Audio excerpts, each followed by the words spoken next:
Youmoney, leader français de la gestion d'épargne en ligne, présente Sud Radio, Osez investir, Thomas Binet. Bonjour à ceux qui nous rejoignent et merci à tous ceux qui sont restés avec nous pour écouter parler investissement, placement et argent. On va vous parler aujourd'hui du prêt à taux zéro qui change au 1er avril prochain et je reçois Anne-Laure Frischler-Jacobson, fondatrice d'Evest, plateforme d'investissement. Elle va nous dire quel rapport les femmes entretiennent-elles avec l'argent. Et Olivier Maltès, notre expert en marché financier qui fermera notre rendez-vous dominical en nous parlant de l'euro numérique. Il va nous expliquer ce que c'est et en quoi cela consiste. Sud Radio, Osez investir, le conseil de la semaine. Et je vous propose aujourd'hui de vous parler des modifications qui vont être apportées au prêt à taux zéro au 1er avril. Mais avant cela, rappelons ce qu'est le prêt à taux zéro. C'est un prêt immobilier accordé par l'État français pour aider les ménages primo-accédants à acheter leur première résidence principale. Il permet de ne pas payer d'intérêts ni de frais de dossier, ce qui permet d'ailleurs de réduire le coût du financement. Ce prêt est soumis à conditions de ressources avec des plafonds qui varient selon la localisation du bien et la composition du foyer. Il ne finance qu'une partie du projet immobilier et doit être obligatoirement accompagné par un autre prêt bancaire. Concrètement, à compter du 1er avril prochain, le fameux PTZ, le prêt à taux zéro, évolue pour soutenir plus largement l'achat de logements neufs. Désormais, il sera accessible aux foyers souhaitant acquérir un appartement dans un immeuble collectif ou une maison individuelle, quelle que soit la région géographique du bien. Cette réforme est mise en place jusqu'à fin 2027. Mais il y a d'autres évolutions notables concernant les bénéficiaires du PTZ, car les conditions d'éligibilité vont être réajustées pour mieux cibler les classes moyennes. Le plafond de ressources sera relevé pour permettre à un plus grand nombre de ménages d'y accéder, notamment dans les zones où la pression immobilière est forte. Par ailleurs, la part financée par le PTZ pourra aller jusqu'à 50% du montant total du bien, contre 40% auparavant pour les ménages les plus modestes. Cette mesure vise à réduire le besoin d'apport personnel et à favoriser l'accession à la propriété, en particulier pour les familles qui peinent à obtenir un crédit. Enfin, les logements anciens avec travaux restent éligibles, mais uniquement dans certaines zones rurales avec des critères plus stricts concernant la nature des rénovations à réaliser. Haussmann Executive Search, leader du recrutement sur les métiers de la finance et de l'immobilier, présente Sud Radio, Osez investir, l'invité. Et nous sommes avec Anne-Laure Frischler-Jacobson, fondatrice d'Evest, une plateforme d'investissement dédiée à l'autonomisation financière des femmes. Bonjour à vous. Bonjour. Vous avez fait beaucoup d'interviews de femmes pour mieux cerner leur rapport à l'argent. Comment pourriez-vous décrire justement cette position actuelle pour les femmes face à cet argent ? Est-ce un sujet sensible pour elles ? Et oui, c'est un sujet qui est très sensible. Déjà, en France, en règle générale, il y a une vulnérabilité par rapport à l'argent, une sensibilité. Mais les femmes en particulier ont ce sentiment d'angoisse vis-à-vis de l'argent et d'illégitimité.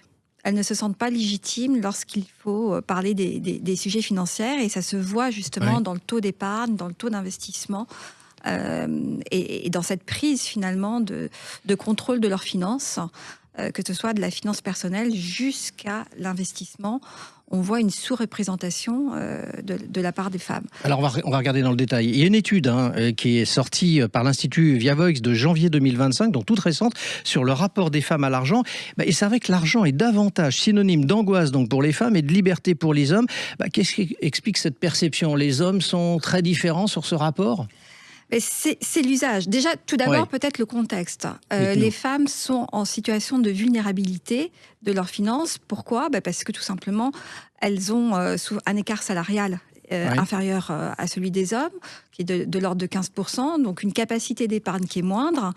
Et elles sont plus sensibles donc, à des carrières qui peuvent être hachées, donc à une précarité. D'accord ? Donc l'argent est vraiment synonyme d'angoisse pour elles, parce que souvent elles en manquent. Ça, c'est une réalité. Donc c'est le quotidien qui détermine beaucoup leur rapport aux choses. Le quotidien, mais là aussi, c'est pas simplement ça, c'est aussi la perception. C'est-à-dire qu'à revenu égal, on va retrouver le sentiment d'angoisse chez la femme, et là on rentre sur quelque chose qui est beaucoup plus socio-culturel, qui est la culture finalement de l'argent et de cette utilité d'usage. Dans les bonnes familles, il faut savoir qu'on ne parlait pas d'argent. D'accord. Alors je vais compléter votre propos parce que 59% des femmes de 25 à 34 ans, donc je dirais à cette nouvelle génération qui arrive aussi entre autres sur le marché du travail ou qui a déjà commencé, déclarent bien gérer leur argent contre 79% pour les hommes. Donc on est dans la même veine, mais même pour les jeunes générations. Alors, pour les jeunes générations, il y a quand même un mieux. C'est une amélioration? Il y a une amélioration, puisqu'on voit d'ailleurs les jeunes femmes, il y a une hausse de plus de 35% de leur investissement. Maintenant, c'est vrai qu'il y a toujours ce sentiment d'imposture que l'on retrouve beaucoup chez la femme en règle générale, et encore plus dans ce qui est question d'argent. Vous basez beaucoup de choses sur ce syndrome de l'imposteur, hein, effectivement. Exactement. Vous pensez que c'est vraiment le fond du sujet? Tout au moins, ça en fait partie. Je pense que c'est un sujet qui est vraiment socio-culturel. On est dans une culture qui est très patriarcale. Il faut savoir qu'en France, plus que dans d'autres pays, on va retrouver ce sentiment d'illégitimité encore de la femme à gérer ses finances, plus que dans d'autres pays. Donc, et ça, c'est très vrai pour les cultures latines. Ce qui n'est pas du tout le cas sur d'autres pays, et notamment par exemple en Inde ou en Chine, où c'est la femme qui prend le contrôle de ses finances. Donc il y a vraiment quelque chose qui est socio-culturel. Alors restons en France, si vous le permettez. Justement, les femmes parlent beaucoup moins de patrimoine, ça contribue aux propos que vous teniez, de crédit et d'épargne que les hommes. Elles sont dans une gestion du quotidien, là où les hommes sont forcément sur du long terme. Il y a une répartition des rôles, on peut le dire ainsi? Oui, alors ces études montraient quand même aujourd'hui encore que la femme est vraiment dans la gestion des dépenses quotidiennes, plus que les hommes. Et bon, ça crée aussi d'autres problématiques, parce que souvent les femmes investissent leur propre argent dans la gestion des dépenses et non pas dans l'investissement, et ça renforce les inégalités patrimoniales. Mais c'est cette charge, en fait, du rapport à l'argent dans le quotidien, dans l'éducation des enfants, dans des projets, et cette raison d'utilité. Là où l'homme va voir finalement une croissance personnelle vis-à-vis de son patrimoine, la femme y associe beaucoup une utilité d'usage. Alors vous êtes parti de tous ces constats pour mettre en place justement au sein de votre société Vest un accompagnement pour les femmes face à l'investissement, on est bien d'accord? Oui, parce que malheureusement le fait de ne pas investir a vraiment des conséquences qui peuvent être lourdes. Je rappelle que les femmes vivent plus longtemps que les hommes, donc ont 6 ans de plus de durée de vie. Et ne serait-ce que pour combler ce déficit par rapport à l'homme, elles doivent épargner 200 € de plus par mois pendant 25 ans, juste pour arriver au niveau égal. Donc, avec cette problématique finalement d'inégalité patrimoniale, et ces carrières hachées, elles doivent redoubler d'efforts malheureusement dans leur épargne et dans leur investissement et dans l'utilité de cet investissement. Alors on est d'accord que ce n'est pas des produits d'épargne particuliers, c'est juste une pédagogie particulière en revanche où il faut leur faire comprendre aux femmes qu'il faut qu'elles épargnent plus, du coup c'est ce que vous venez de nous expliquer, et donc qu'elles aient un rapport à l'argent un peu différent du coup. Il y a beaucoup cette problématique de risque. Les femmes ont une aversion du risque qui est très très forte, donc elles ont tendance à mettre leur épargne sur du livret A par exemple, sur des choses très classiques qui est disponible, qui malheureusement avec la hausse de l'inflation sur le temps ne compense pas finalement ce déficit de baisse de revenus pour arriver à... Donc l'idée, c'est vraiment de les apprendre, de les accompagner à prendre un petit peu plus de risques, peut-être progressivement. Alors vous parliez ici, on fait des produits qui permettent justement de relier finalement cette approche de risque très conservateur, tout en boostant progressivement vers les marchés financiers qui résonnent finalement à leur approche à la fois très très averse et de volonté finalement de booster leur investissement. Eh ben on suivra ça dans les semaines et les mois à venir, et pour voir si le rapport de la femme et de l'argent évolue dans le bon sens. Merci à vous Anne-Laure Frischlander-Jacobson d'avoir accepté notre invitation. Et bien je rappelle que vous êtes la fondatrice d'Eves, plateforme d'investissement. Sud Radio, Osez investir, le coin de l'expert. Et nous sommes avec Olivier Maltès, notre expert en marché financier et qui enseigne la finance à Paris-Dauphine. Bonjour Olivier. Bonjour Thomas.